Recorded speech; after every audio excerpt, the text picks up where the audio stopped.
Welcome to Buy, Sell, Hold, the Sports Car Market Podcast. Market experts and car friends for over 30 years, Keith Martin and Mark Green have come together through their mutual love for collector cars. Keith and Mark will take you on a ride into the collector car market, talking with industry experts, helping you navigate your collector car journey so that you know when to make your own decisions to buy, sell, or hold.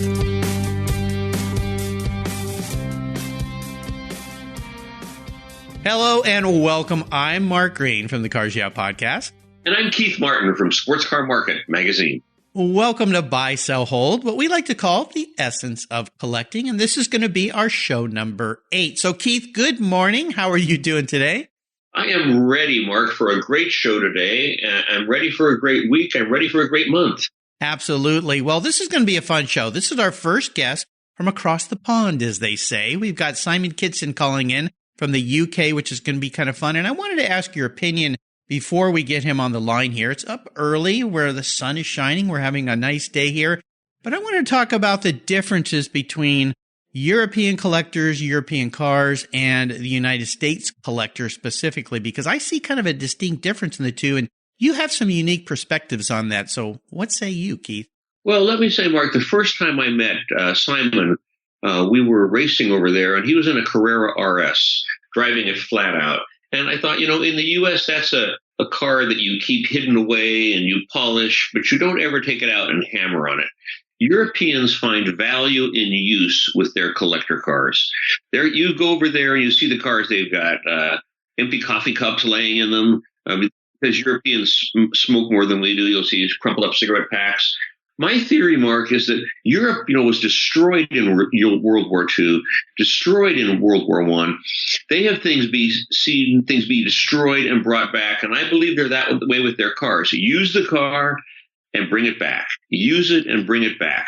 Don't just do what Americans do, which is you take the same car and re-restore and re-restore and re-restore, make it better than perfect, and then slide it away in a climate-controlled garage. Use your cars. That's what they do.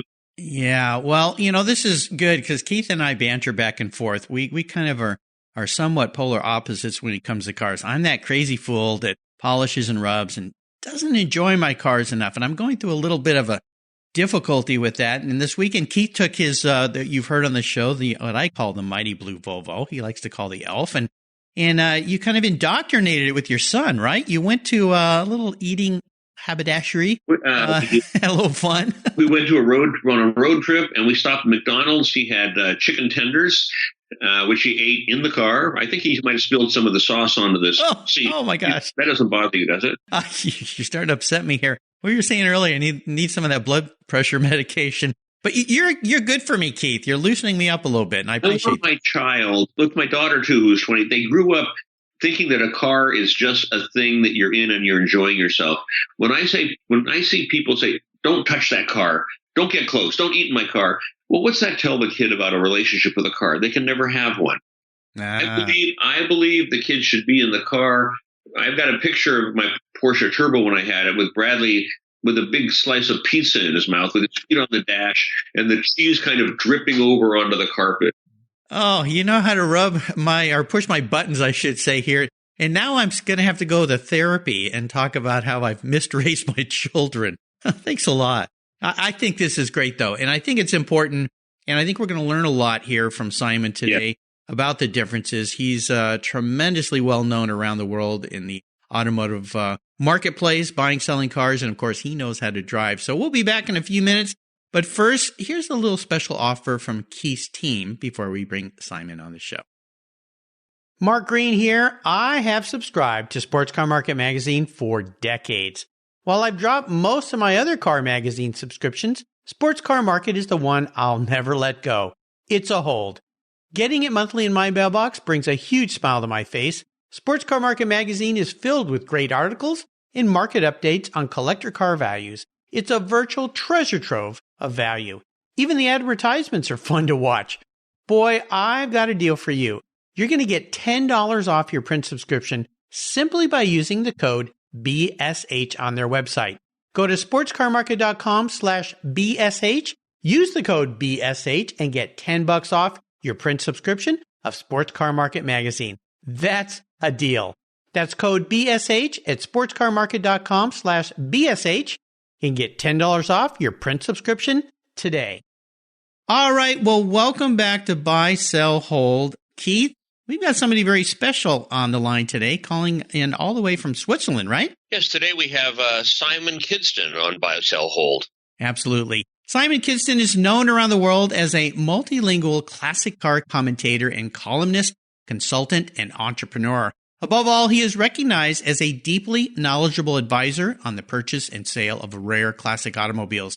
The company Simon founded in 2006, Kidston SA, has been responsible for the sale of some of the world's highest valued motor cars. Simon developed his knowledge through an early working life in the auction world, co-founding Geneva-based Brooks Europe, later known as Bonhams, and staging some of the most glamorous classic car sales ever experienced. More recently, Simon devised and launched K500, an online resource that gives honest opinion and unbiased insight into the automotive collector car market. And if you're an avid reader of Sports Car Market, no doubt you have read many of his articles. Simon, welcome to Buy, Sell, Hold. How are you doing today? I'm very well, thank you, Mark, and thank you for a major bigging up, as I believe they call it. Well, here we go. Nice to hear from you as well, Keith. Thank you. So, Simon, the way we start this off, usually we ask the guest you to describe the collector car market in just one word. But I'd like to ask you for 2 words for 2 markets. 1 word to describe the American collector car market and why you choose that word, and 1 word to describe the European car market and why you choose that word. Let's start with the American market. How would you describe it in 1 word? Pragmatic. I think the American market is much more about getting deals done, whether or not they're exactly in line with the last similar car that was bought or sold. And that cuts both ways. A seller wanting to sell something is less likely to hold out for exactly the same price that the last one made, because he feels that his car should be worth that. And equally, a buyer, I don't think, is beholden to paying not a penny more than the last car was sold for. If we look across the pond at Europe, the market I would describe in 1 word as hesitant. People here are not sure which way the world is going. I think it's fair to say that both culturally and economically, for a long time, America has provided the lead for Europe. There are, of course, far more great classic cars in America than any other country in the world. America has become the center for the trading of those cars, whereas it used to be 30 years ago when I started Europe, and specifically London. And now European collectors in many ways take their leads from America. So if you look at the percentages of cars sold at auction, the value of cars sold at auction, and privately as well to some extent, I would say America now leads the way, and Europe tends to a larger extent to follow on behind. Thanks, Simon. So the backstory on Buy, Sell, Hold is, when you think about it, collections and the collecting world is really made of those 3 actions: the cars you decide to buy, the cars you decide to sell, and the cars you decide to hold. What we're going to talk about today with you is 3 memorable cars: a buy, a sell, and a hold. Let's talk about the buy. With a car that was very special to you, how you chased it down, why you decided you wanted it, and how you put the deal together. As you well know, in my case, that could apply to many of my more harebrained purchases. If I narrow it down, I guess, to just one, I would probably use as an example my Mercedes-Benz Gullwing, which is just a silver Gullwing like many others around the world. Great car, something I love to use, but something that took an extraordinary amount of time and effort to buy. I'll try and keep it reasonably brief, but when I was a student at university, which didn't last very long, which is why I had to find a job in the classic car world instead, I started to take an interest in some of the cars that my father had owned many decades before, basically when they were new. My father was born in 1910, and as I was born in 67, I was a fairly late arrival in his life, by which time he'd had and sold most of these exciting cars. But I guess in my late teens, I sort of started rummaging through all of his old paperwork relating to cars. And as he was a naval officer in his youth, he was quite methodical about keeping paperwork and making sure that everything was always very, very carefully filed. And I came across the correspondence with the Mercedes-Benz factory from 1955, when he had ordered a new Gullwing. He'd chosen the colors, he'd looked at the options very carefully, and when the car was finally ready, he had traveled to Stuttgart and collected the car at the factory. There was a picture of him and various other owners standing proudly at the factory in April in their overcoats, ready to collect their cars. And then he'd driven it immediately to the Nürburgring. There was still the receipt for the hotel from that night. There was the gasoline receipt even. There was the business card of the Mercedes-Benz salesman who handed over the car to him, etc., etc. All of this, all the way through until he sold the car in 1961. All the trips that he'd taken, going to see the Mille Miglia with the car, and so on and so forth. And then the trail went cold, and I thought, I wonder what happened to that car. I, by this stage, or soon afterwards, got my first job in the car world at a classic car dealership in London. And one of my first things that I did in my spare time there, age 21, was to start asking people in the Gullwing community, have you ever heard of this particular car? And I had the chassis number, but I didn't know where in the world it had gone to. Eventually somebody said to me, oh, I think it's gone to Canada. And they gave me a name. And I still got the Post-it note. And then somebody else said, but after Canada, I've got a feeling that it went to a dealer in Switzerland. So I wrote to the guy in Canada, Robert Nicholson, I remember his name, no answer. Don't even know if he was still alive. Wrote to the dealer in Switzerland, no answer. Yeah, fast forward a few more years, because I had plenty of other more important things to do in the meantime. Contacted the dealer in Switzerland. No, I've never heard of that car, never had it, hung up on me.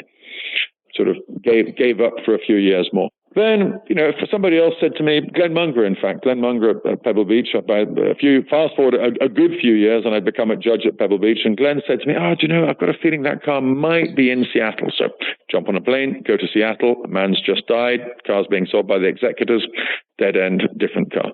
This went on for years and years, and I went all over the world looking for this silver Gullwing, which is like looking for a needle in a collector car haystack. Eventually, another person said to me, do you know what? I've got a feeling that car may be in Switzerland. And I distinctly remember I was at the Peter Mullin Museum opening in Oxnard in California in 2010, and I was doing a film of the opening for him and doing the voiceover, the commentary. And I said, for some reason, I said to my assistant back in Geneva, do you know what? Just call up the lady that you know at the local DMV, effectively. And I know she's not supposed to tell you, but just ask her if this chassis number is registered in Switzerland. 2 days later, she called me up and she said, you're not going to believe this, but I've spoken to this lady, and she slipped me a little note and she said, it is registered in Switzerland, and this is the person that it's registered to. Oh my gosh. Wow. I could not believe it. The trouble was, I could also not get a flight back to Europe because there was a volcano, the ash cloud, and all flights were suspended over the Atlantic. And so I was holed up, as you do, at the Peninsula Hotel in Beverly Hills. There are worse places to be stuck. Sorry to hear and, that. And anyway, at about 3 a.m, my assistant called me to say, I've got you a flight. It doesn't go to Geneva. It goes to Rome, but there's a car that can drive you all the way from Rome to Geneva, which is it's the thick end of 1,000 miles. Anyway, I drive my little Toyota Prius hire car. I can't believe I tell you that. From the peninsula to LAX, leave it on the sidewalk outside, run in, get the flight, fly all the way to Rome. There is a Mercedes-Benz sitting outside the airport waiting for me with a driver, which is ironic as the car was laid on for me by BMW, who are the hosts of Villa d'Este, which I was supposed to commentate just a few days later. We drive all the way to Geneva. I jump into my own car and I drive all the way to the little village where this car is located, which ironically, after all that, is the same Alpine village where I went to school, and the garage is on a road that I must have driven past probably 500 times in my life. Now, this guy doesn't know me from Adam, from a complete stranger. So just to make sure that he doesn't think I'm some complete fruitcake, I call up the owner of the local luxury hotel, the Palace Hotel, where I used to organize the Ferrari auctions for many years. And I say, do you know this guy? Yes. Would you mind making an introduction? He said, sure, I'll happily do that. So he is there as well. And this guy is a local builder. But in Alpine resorts, the builders are seldom poor because they're used to building expensive chalets for very, very wealthy people. But this guy is in jeans and a check shirt, and he looks like, the sort of guy that comes and puts up a fence for you, until he opens the garage, and there in his garage is my father's Gullwing, which I have never before set eyes upon. And he says to me in Swiss German, which I don't speak, Mr. Kidston, here are the keys, take it and have fun. So the owner of the hotel and I get into my dad's car, hugely emotional, and drive off up the road in this thing at a fair rate of knots on a beautiful summer's day. And it is, I have to say, one of the best drives and most emotional drives of my life. My father had been dead for 20 plus years. And I did think to myself, gosh, what would he think if he could see his son now driving this car, which I knew he was attached to, because he left me a note of all of his cars, and he wrote more about that car than most of the others. Anyway, I said to the guy after this test drive, thank you so much. Let's go to lunch. And by the way, would you sell the car? Nice, very polite Swiss German smile, and they're not known for great displays of emotion. And he says, basically, no, thank you. But I pursue this guy, this poor guy, like some kind of serial stalker. I sent him hampers of whiskey and champagne and cakes at Christmas, at New Year, etc., etc. Every time I go up there, I leave him a gift, and he usually doesn't respond to me because he obviously thinks I'm a complete nutcase. Eventually, he does say to me on the telephone, Mr. Kidston, if you ever had a Gullwing in the same color and with Swiss plates on it and in good condition, maybe I might consider a swap. So you can imagine what I did next. I went out and I found a Gullwing with Swiss papers and in silver and in beautiful condition and with Rudge wheels, which, as you probably know, is an expensive option and quite a rare one. And I said to him, would you trade it? Silence. This same routine goes on. So I did warn you, this is a long story. This routine goes on for another, believe it or not, 8 years, until finally, he says to me, okay, I've spoken to my father. I should add, by the way, that his father gave him the car a few years earlier because he wasn't using it. And he gave his brother a 300 SL Roadster at the same time. I did tell you that Swiss builders are never poor. And eventually, in October 2018, I drive my beautiful, shiny, restored Rudge original wheel Gullwing up to Gstaad, and I hand the man the keys to my car, and in return, I get the keys to a scruffy car with normal wheels that's been looked after for the last 30 years by the local taxi garage, and I do a straight swap. Wow. It has to be the worst financial deal of my life, but the best emotional one. What a story. That's awesome. Sorry, it was so No, long. we were all on pins and needles wondering if you're going to get the car back. I think it's great. Well, I did get the car back, and I hasten to add that I broke down on the way home. Well, that adds to the flavor of the entire adventure, doesn't it? What a marvelous story. Well, let's talk about a significant vehicle that you've let go, the sold story, like we say here. That vehicle, what was it, and why'd you let it go? That's a good one. I'm just thinking. I mean, I've been better at buying cars than I have been at selling them. I will try and keep this one a little bit shorter. About 10 years ago, I finally realized my ambition of buying a McLaren F1, which I have to say, when I was younger, when the car first came out, was not really something that I particularly aspired to. It was, I suppose, a different period of car from that I was interested in, and also way beyond my financial means. But cut a long story short, I was doing a film, shooting a documentary in Bahrain on supercars, and I decided that we'd feature one car from each decade. So there was the Gullwing, the Miura, the F40, the Countach, and of course the McLaren F1, and incidentally the Veyron for the 2000s. And I went to Bahrain to film an F1. And a friend of mine still has in fact, an F1 GTR. And I was able to drive all the other cars in this series and do a piece to camera, which I don't do as well as Keith, but I enjoy doing. The only car that I couldn't drive for insurance reasons was the F1.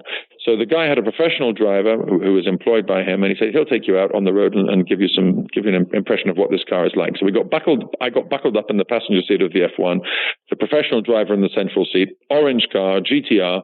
I don't even know whether it had license plates on it, if I'm honest, but the owner, let's say, has some connections to the higher echelons of the country, so it wasn't a problem. We blasted off in this thing, and I will never forget the face I should never forget the vision of the cyclist that we passed at probably about 200 miles an hour, and the way he was bobbing from side to side in the rearview mirror of this car as the airflow of our passage hit him. And by the time I got to the airport that night, and all the flights leave for Europe at about 2 a.m, I distinctly remember on my mobile phone to the owner of an F1 in Europe, as I was putting my luggage on the security conveyor, saying, "Would you sell your F1?" I was absolutely hooked. Anyway, that also took another 3 years until I was able to, I suppose, wear him down and find somehow enough money to buy this car, although they're, of course, a lot cheaper than they are today. And eventually, I managed to agree with this client, that he would sell me his McLaren F1. The day finally arrives when I go to collect the car at the McLaren factory. And I should add, by the way, that a few years before, I'd sold another F1 with chassis number 007 on behalf of the first owner. And let me tell you that nobody wanted this car. This was in September 98. The car had 400 kilometers on the clock, black, delivered new to Geneva. You know, just all the things that I personally would like, also being something of an old James Bond fan. But I could not find who owns the car. I had sold it to a guy who owned a nightclub in Yorkshire. Go figure. Obviously, we know that nightclubs are as successful as Swiss builders. And then after it had disappeared. And the guy said, "Oh, I've sold it to somebody in the States. I don't know where it's gone." So I sort of made a run, tried to find that car and not succeeded. I go to collect my new purchase, the silver McLaren F1, from the factory. The curtain is revealed. There is the car. I am incredibly happy about this car. But what is sitting behind it in McLaren? You can guess, right? Chassis 007 in black.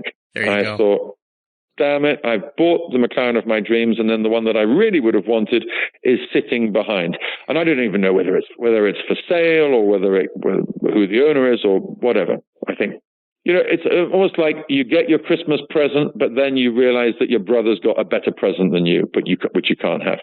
So anyway, got the car, super happy, but still thinking, damn it, I wish I'd known about chassis 007.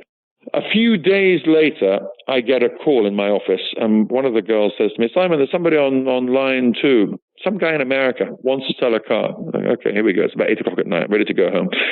But I take the call. "Hi, my name is such and such. I'm calling from America. I'm told that you know quite a lot about McLaren F1s. I have a car I'd like to sell. McLaren F1, chassis 007. No way. Oh my gosh. I don't bloody believe it. And I said, "Oh, that's interesting. You know what? I would have been a buyer of your car, except for the fact that I bought one last week. But do you know what? I'll gladly help you to sell it." Anyway, we talk and we send him a proposal about the sale of the car and so on and so forth. And then he says to me after a few days, "You know what? I'd actually just rather sell it. I don't really want to give you a mandate. Would you not be interested in buying the car?" So I think to myself, okay, I need to find a buyer for my car if I can buy his.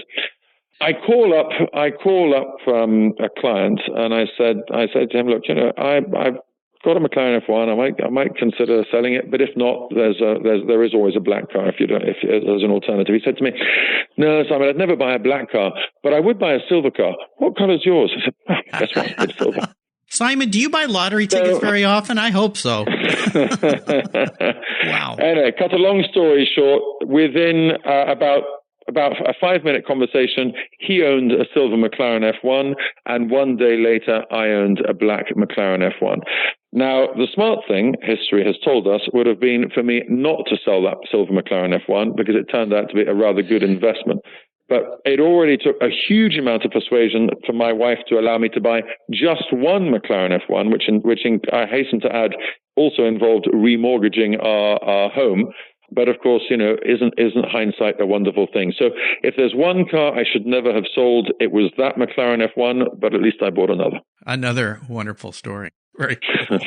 Sorry. Well, that's okay. No, I wish I could keep. I would like to keep them shorter. No, this is great. Apologies in advance to your long-suffering listeners.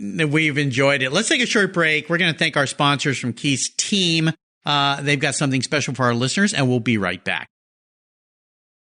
I've been subscribing to Sports Car Market magazine for decades, and it shows up like clockwork in my mailbox every month. But what about when I'm on the road? Did you know that digital subscriptions to Sports Car Market are just $2.50 a month when you sign up with the promo code DIGITAL50? That's less than a cup of coffee. You get 50% off regular price just for listening here to Buy, Sell, Hold. Plus, digital subscribers receive instant access to a year's worth of back issues and the exclusive Insider's Guide, including the 2020 Insider's Guide to the beautiful Amelia Island Concours, and all the spring auctions as well. No more boredom while sitting at the airport or on your flight. To get your Sports Car Market digital subscription at this discount, go to sportscarmarket.com/digital50. Your order will automatically get you the 50% off. What a deal. Go and sign up today at sportscarmarket.com/digital50.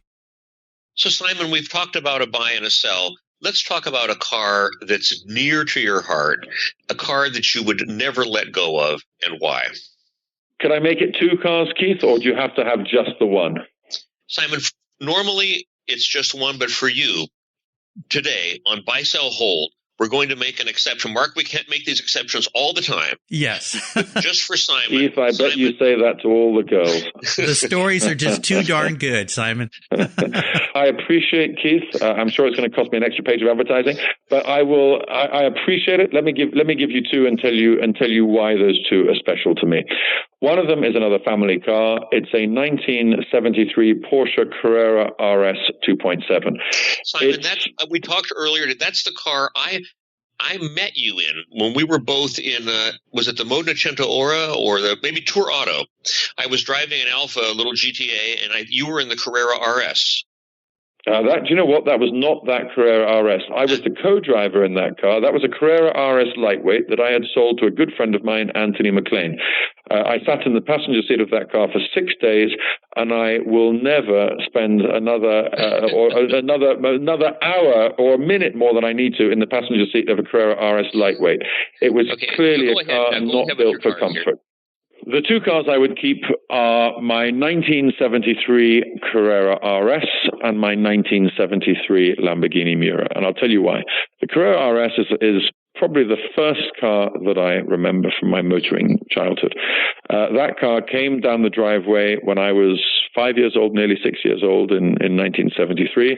My dad had ordered it a few months earlier. The people from Porsche had come to see him. They told him, look, you're an existing client. We're building a limited edition. We're going to make 200 of them. Would you like one? And he said yes. What color would you like? And he said, well, I saw on the French motorway when I was driving a yellow Porsche, and the owner, I believe the color is called Signal Yellow. Okay, fine. A few months later, probably rather more months than they promised, but nonetheless, a few months later, this car turned up in the driveway, and it was a bright orange yellow that my dad almost had my dad faint when he saw it, because he was expecting something very soft and mellow and relatively as understated as a yellow car can be. Instead, this basically egg yolk yellow car turned up. But he kept it. He took me to school in it, much to my embarrassment. I will always remember the day when I was in the passenger seat of that car. We were going down a local tree-lined avenue, and for whatever reason, he put his foot down, and all these school kids who were walking in the same direction turned around to see what it was that had made that noise. And I have to say, that day, I thought my dad and the car were the coolest things in the world. There were times when he thought of selling it because he didn't use it very much, especially when he was older in his 80s. I still remember the day that I first drove it. He was away on a trip to England. We lived in Italy, I should add, and a letter came through from the local Porsche dealer saying, bring your car in, we'll give you a free checkup. And I persuaded my mother that it was a very good idea to give me, with a driving license that was barely 6 months old, the opportunity to take this car in because we were going to get a freebie checkup. So I drove this thing down the driveway. The key was taken out of my father's locked desk, given to me, very rash. I drove it down the driveway thinking I was the coolest kid in the world. I must have been probably, 17, 18. And that was my first experience of Porsche understeer in and out of corners. But I managed to keep it on the road, drove it down the motorway. I remember curbing it when I was reversing up to the garage. But I do remember the staff at the garage saying they could not believe they'd never seen a 15-year-old car that still looked so new. But anyway, that's, as I say, the car that I've always managed to keep in the family. It's the car that I asked my dad to leave me in his will, and it's the car that I would, sounds silly, but there's no amount of money in the world, or no car that somebody could offer me that would make me part with that car. Apart from nothing financially. It's just a great all-round car. And I will add that the only thing that's gone wrong with it in 47 years is that once the sunroof stuck open because the fuse blew. Typical German car never fails. And that's also a car that you look at it sometimes and you think, well, it looks quite cool, but is it that special? And then you drive it and you think, yeah, and now I remember why that car has always been so good. The other car, I grew up watching The Italian Job, that 1969 film, which I only discovered years later as a school kid. But the sight of that Lamborghini Miura being driven over the Alps by a cool Italian with wraparound shades and a loose tie around his neck and a cigarette out the corner of his mouth, I just thought that was dead cool. Also because that happened to be the same mountain road that I was driven to my school at the beginning and end of every term, and although not in a Miura, sadly. So I fell in love with the Lamborghini Miura. When I had the opportunity to finally buy a Miura, I looked at a Miura P400, I looked at a Miura S, but then Keith, you know how it is with these things. You look at one thing and you think, well, for a little bit more money, I could buy this, or a little bit more, I could buy that. And you just keep on going until you're way out of your depth. And then you finally buy the car that your head says you shouldn't, but that your heart says you should. So I did buy a Miura SV. I bought a right-hand drive Miura SV. Of course, it broke down the first time I took it out. In fact, the smoke started coming from the dashboard, which wasn't great because my wife was in the passenger seat. The dinner that we booked that night at the lovely hotel was basically eaten by her on her own whilst I was outside in the rain with the man from the breakdown service with a torch trying to figure out why the car was still smoldering. But after 2 years of learning a lot about Italian mechanics, I was able, once again, this is a familiar pattern, to trade up and to buy the Miura that I had always wanted, that came available in Sweden, which was the last car built. It was a Miura SV with a unique specification, and it was black. As you can see, I like black cars. And it was delivered new to Milan to a cool 21-year-old playboy for his birthday. And I still have that car 20-something years later. We have broken down together in Kuwait, California, Spain, France, Switzerland, Italy. I don't think England yet. But I have to say, for the last 10 years of ownership, since it's been restored and sorted, it's never let me down. We've won our class at Pebble Beach back in 2013, the Lamborghini class, with Valentino Balboni driving. And incidentally, it was the first car that he ever test drove as a young man at Lamborghini. And that is the car that my kids always say, I want you to leave it to me, which always makes me think that I must look slightly ill. But a very special car to me. No doubt. Keith has a very challenging question for you, Simon. This last question, I think, might be, well, I don't know. We'll see where we go. Take it away, Keith. So, Simon, let's think about a car that you don't own that you think would be the perfect all-around collector car, the combination of style, usability, mechanicals. What would you pick as the perfect car for all the different things that you do, a car that you don't own now? A Ferrari 250 GTO would be an obvious choice. Yes. I don't know how many of your readers have founded a tech company or won the lottery. I always thought, how can they really be that good? Until somebody actually lent me one for a day. It was the GTO tour, and the poor chap had pneumonia, and his mechanic misguidedly gave me the keys. But without wishing to sound too blasé, that really is the ultimate all-round car. Nick Mason famously took his kids to school in his. If I exclude two cars that I own, which I think are fantastic all-rounders, 2.7 RS and a Gullwing, it would probably come down to something like, if it's something affordable, I'm going to say really a Porsche 911. It doesn't have to be an RS, but something like a 2.4-liter S. It's reasonably affordable, it's reliable, it's comfortable, it's got luggage space, it's got good visibility, it sounds great, a lot of period style, a few bit of Steve McQueen connotations. You know, there's a reason why Porsche have made millions of 911s. You know, they're just good cars. And I think if I had to advise somebody to buy one car to do everything, that would probably be it. You're near and dear to my heart, my friend. So let's talk, Simon, about business for a second. How has the market today, the market in Europe and the market in the U.S., how has it affected your business, your company, and your collecting? The market today has polarized. At the top end, there are still, I'd say, inevitably wealthy and frequently experienced collectors who are keen to get the first call when something exceptional comes up for sale. That has not changed. There are fewer collectors out there to buy the very, very best cars. There's no doubt about that, because to a large extent, the speculators who made up a significant part of the market have caught a cold and have retreated from the market. But nonetheless, there are still enough people out there to buy the great cars in this world. The just-so cars, the cars that you can easily repeat, have gone down in value, and their market is much more volatile, which I think is the way it should be. We find that there is more demand for what the Germans nickname young timers. These are on a more humble level, the CLK DTM Mercedes, on a more exalted level, the CLK GTRs, the Porsche GT1s, Bugatti EB110s, and of course McLaren F1s. Those cars, not that long ago, were hard to sell. Nowadays, they are hot property. The pre-war market we sell less of now than we used to. The Alfa 8Cs, the Bugattis, and Invictas and Bentleys and Rolls Royces and so forth. Those cars tend to appeal to an older demographic, and people buy those cars because they want them and to use them, not to speculate. So our business has evolved.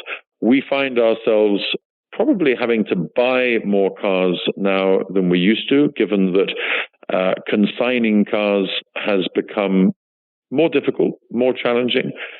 People aren't always willing to give you long-term mandates. People often want to do a deal and to do it immediately, so they don't want to commit to a consignment, although that is still our preferred way of operating. We do more with the Middle East now than we used to. We opened a small office in Dubai 2 years ago, and I spend a fair amount of my time going backwards and forwards to the Middle East, places like Dubai, Bahrain, Kuwait, and so on.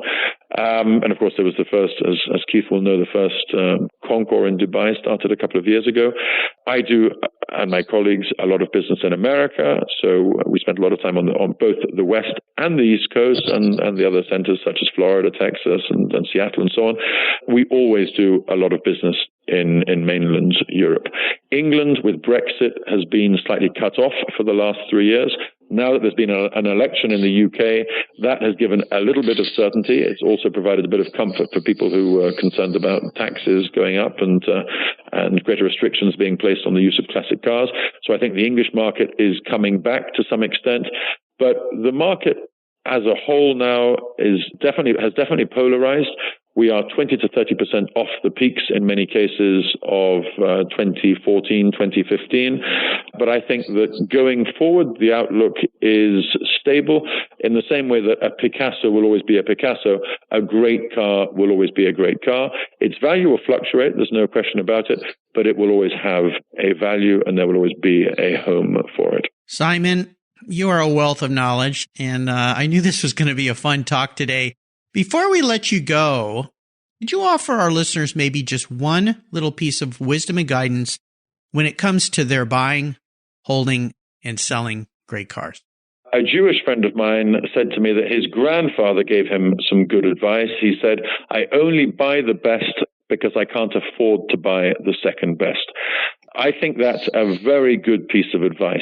With everybody in the world has resources that are in some way limited, no matter how exalted their situation might be. And so you have to allocate what you can to your hobby and more to other things. Although I have to say that when I thought of buying the F1, if I can just interject, I mentioned to Miles Collier that my wife had said, "What? That costs as much as a house." And he said to me, "Yeah, but tell her that you can sleep in the car. You can't drive the house," and which turned out to be good advice. I think it's the old saying: just buy the best. If you have the absolute best of something, whether it's an Alfa Romeo Duetto or a McLaren F1 or a Ferrari GTO or just an Austin Healey, whatever it might be, when the time comes to sell, and the only thing that you need to discuss is the price, it's it's a simple conversation. If, on the other hand, you have to defend the fact your car's got the wrong engine, or it's the wrong model, or it's American spec, or it's the wrong color, or it's restored by the wrong person, then you're always on the back foot. If you buy something which represents the absolute best of its kind, and that you can demonstrate that, because everybody, of course, tries to say that their car is the best, which implies they've seen every other one in existence.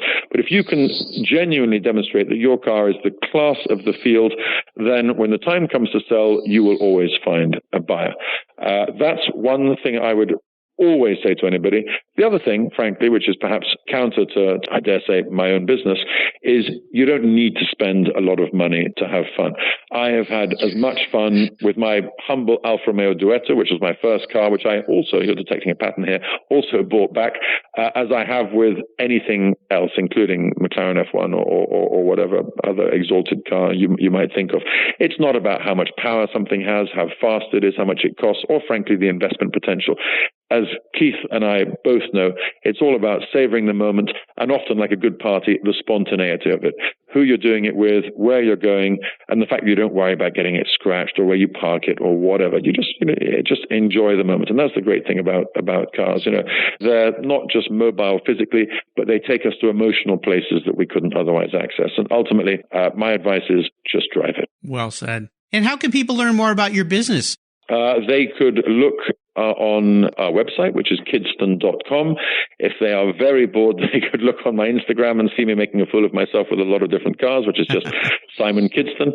And they can always email me, simon@kidston.com, and always happy to have a car chat, as you can probably tell. Absolutely. I'll remind also, Simon has a wonderful site, k500.com. You need to check this out. Or did I get that right? I'm sorry. Is it 500 or 550? Yeah, Mark, you're absolutely right. It's k500.com, the K vanity 500, because we deal with the 500 most influential classic car models in the marketplace. And we really created that to try and bring some transparency to the market. People might think that it's to try and hype up the market. It's actually the opposite. It's to show people what cars have really sold for in auctions, much as Keith's magazine does as well. We do it on a sort of, maybe I could say, a more numerical basis, looking back to 94 to create graphs for the progression of value of cars, to tell you what they're eligible for, to give them a star rating out of 100, et cetera, et cetera. But really just to bring some transparency to the market and what you should expect to pay for something. There you go. Well, again, listeners, you can find all these links to these sites or to Simon's site on his very own show notes page on the Sports Car Market website. Just go to sportscarmarket.com/podcast. It'll be right there, or you can find it on carsyeah.com as well. Simon, we could talk for hours, I know. This has been really nice. Thank you for being so generous with your time and expertise today. This has been great. Mark, thank you very much, and to Keith as well. Apologies for being so verbose. You can tell I love talking about cars. And see you guys on the road sometime. Thank you. See you. I look forward to seeing you soon, Simon. All right. Stay well. Hey, Mark Green here. If you love the Buy, Sell, Hold podcast, you'll want to listen to my Cars Yeah podcast, where over 5 years, I've interviewed over 1,475 inspiring automotive enthusiasts. You'll have free access to my guest shows 5 days a week. These are amazing people who share their world around cars, trucks, and motorcycles. I take a deep dive into their businesses, and they share with you how they've wrapped their passion for vehicles into their lives. Plus, go to the carsyeah.com website and hit the free book button, and I'll email you my free Filler Up book. It's an ebook filled with beautiful fuel filler fun and inspiring quotes from my past guests. Once subscribed, you'll get my weekly blog as well. You can find all the Cars Yeah shows on carsyeah.com or on any mobile device using your podcast app. Just search for Cars Yeah Podcast and subscribe today. That way you'll get both Buy, Sell, Hold with Keith and me and the Cars Yeah Podcast delivered right to your mobile device or your computer. Thanks for listening. We hope to have shed some light today on the collector car market. You can listen to all the Buy, Sell, Hold podcasts at sportscarmarket.com and carsyeah.com. You'll find hundreds of inspiring automotive enthusiasts on the Cars Yeah website as well. Be sure to log into sportscarmarket.com and subscribe to Keith's SCM weekly newsletter. You'll find digital issues, insider event guides, and price guides, along with our Platinum database, column profiles, classifieds, and many other resources. Join Keith and Mark next week to hear from another automotive industry leader who will help you determine when to buy, sell, or hold.